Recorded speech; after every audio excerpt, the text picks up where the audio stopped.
right, Cory, we're in Seattle. Nice indoor parking lot. Much needed, I think, for you guys today, because you don't want to see the rig get all speckled up, huh? This is beautiful in here, especially Birmingham. Now to here, 2 indoor stadiums is great. Okay, give me the challenges, but the perks of an indoor stadium, because some things are nice. You know, the power end's nice, so you don't have to run the generator, but there's other things that become little challenges. There's a couple things. I mean, with our trucks being indoors, we can't park the tractors connected to them. Sometimes there's some stuff that having the tractor connected, I carry a lot more supplies on the tractor, a couple air hoses, air lines, just some random items that I got to kind of remember to unload before we park into the stadium. But all our water is on board the tractor, so we've got no access to water, but we don't need it because we're inside, so we're forced to wash outside. Some of the logistics with parking inside, there's really not too much. We park in a different order because we disconnect the tractors. We back into our spot, and then the back of the line has to disconnect first, and then I back my truck up to that gen box. So there's a little couple things, but I prefer parking inside over the big setups. I mean, it looks nice when we have the tents out, but this is just so clean, and it feels more like a GP race. Yeah, it feels pro, and then like you feel the vibe. Everybody that comes up here, and then everybody in the South last week, you feel their excitement being in that building. It's like I grew up going to St. Louis Supercross, always an indoor pit. Didn't matter what the weather was outside. It's awesome. Everybody couldn't wait to get in. Yeah, you could spend all day here and know that you can walk around in a t-shirt when it's raining outside, and yeah. You're good to go. Okay, so big conversation that I wanted to get going with you was part of the drive that you had this past week, and then the one coming up. So Birmingham to Seattle, that's a haul. I-90 the whole way. Or not the whole way, but how was it to get up here? Because we know logbooks, all that. It was not bad. This as soon as the schedule came out, we kind of looked at it and decided that it would be the smartest move to get a team driver. So we pulled Ken Stoltz in to help us with that, and just kind of waiting for this race to come up and get him on board. But we had a little bit of a curveball thrown at us. We had our original build day on Sunday planned, and then we were going to take off Sunday after the build day. But we had California emissions got tossed at us, and we had to make an emergency appointment for a smog check for both tractors. So we drove to the only place we could find, which was Springfield, Missouri, which was in the right direction, but not necessarily on the route, and had to be at an appointment at 7 a.m. Monday morning. So we got both of the trucks there, and then our trip kind of started after that test, and we passed that. But we drove, I took technically the second shift after we got to Springfield. I drove 11 hours, and then swapped back over to Ken for 10 hours and 45 minutes, and then I took the remaining about 9 hours, and we got here Tuesday afternoon around 3 p.m. Oh, so this was a non-stop haul? Non-stop. It's easier to do it that way. There's no reason why we can't. We don't need to stop to get hotels or anything because the truck doesn't have to stop moving. So it was, I think, maybe more testing the waters for next week's drive, or this coming week. This next one will be 44 hours if everything goes perfect. That's what maps would say if you're in a car. But use any truck or GPS, it's probably closer to 48, 50. So it'll be a haul, but we'll leave Sunday after build day, and hopefully Tuesday night or first thing Wednesday morning we're pulling into Foxborough. Okay, so I'm glad that you pointed out that you guys had to do the emissions thing and the little side voyage through Missouri, because I know even on that off weekend between Indy and Birmingham, a couple of these trucks and a couple of these trailers had to go get maintenance. How important is it to have all of your things in a row before you have to do 2 big cross-country back-to-back hauls? Did you have to prep for that during that downtime? We definitely decided to do some maintenance before these long hauls. We both trucks put new tires. Pat needed 8 new tires on his drives on his tractor, and then my trailer tires were needing due, and so we scheduled both of those over that break between Indy and Birmingham.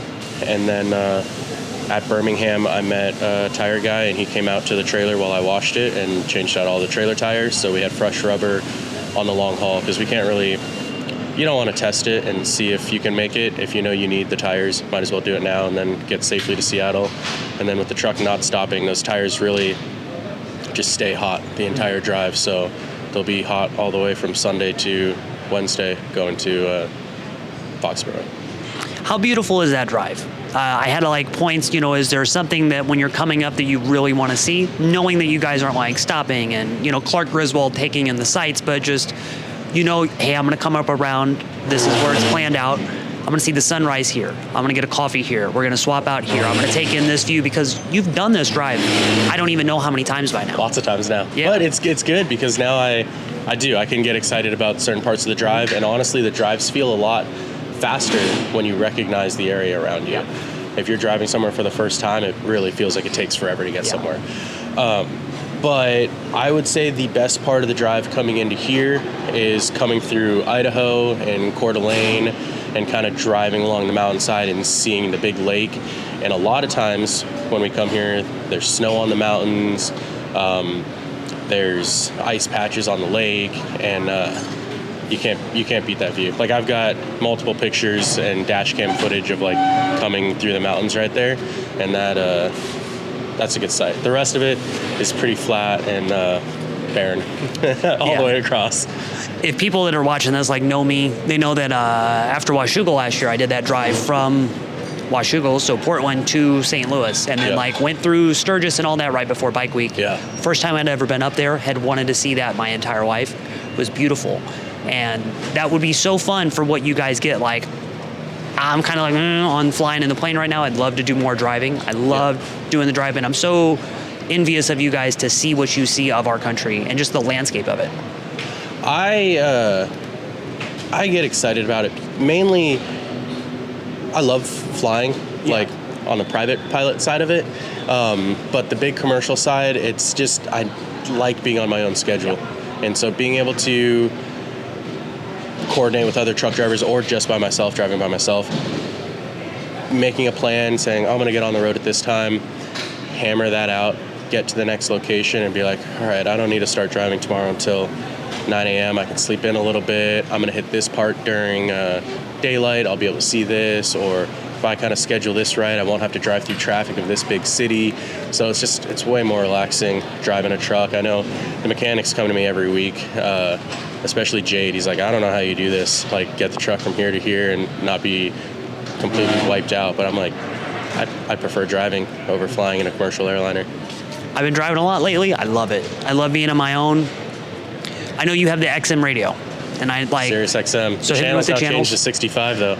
It's still It's just on it? still the message, but they changed the number. Okay. I know last time we did an interview it was I think 63. Yeah, because that was when you were the Yamaha guy. Yeah.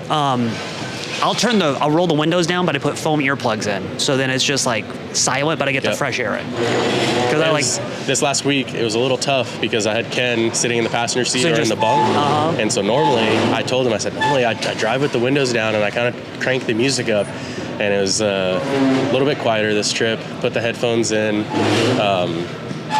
didn't do any of the jamming out to the music. Didn't want to wake him up. Okay. Going on to just kind of the routing and all the stuff that you guys know. When you go to a place like Birmingham, then you guys get up here, and then you go to another city like Boston next week. How do you find the grocery stores and all of that stuff? Because, like, yes, there's Kroger chains and there's this and there's that, but you guys need to have some consistency, but you also like to dive into what's the local flair.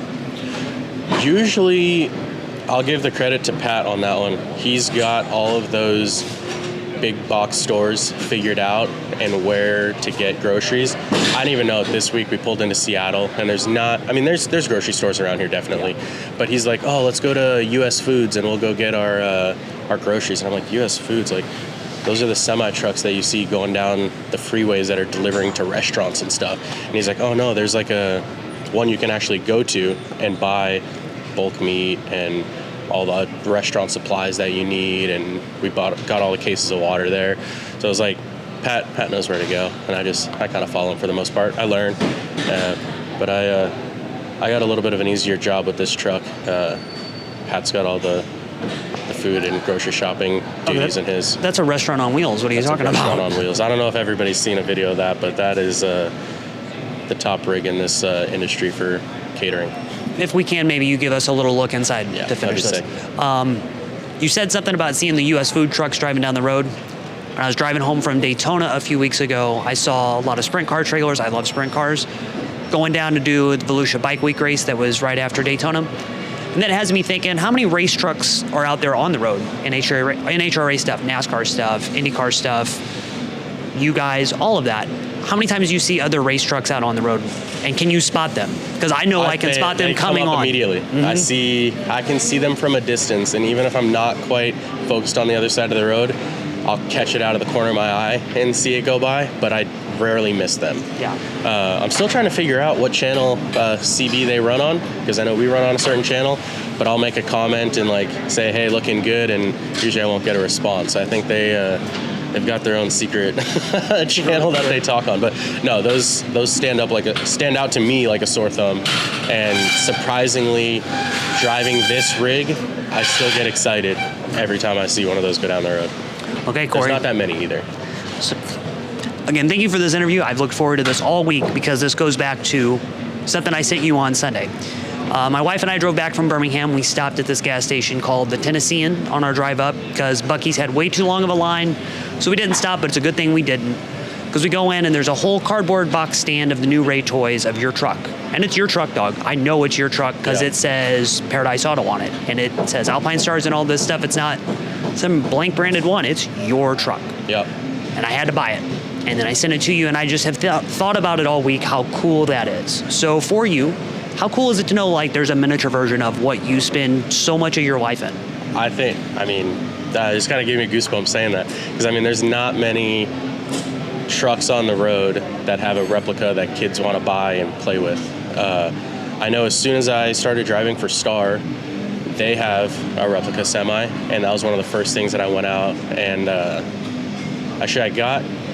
was given that as a gift, the Star Racing Yamaha one, and then once I took the job here at KTM, I went out and bought the KTM semi. Mm-hmm. But it's surreal.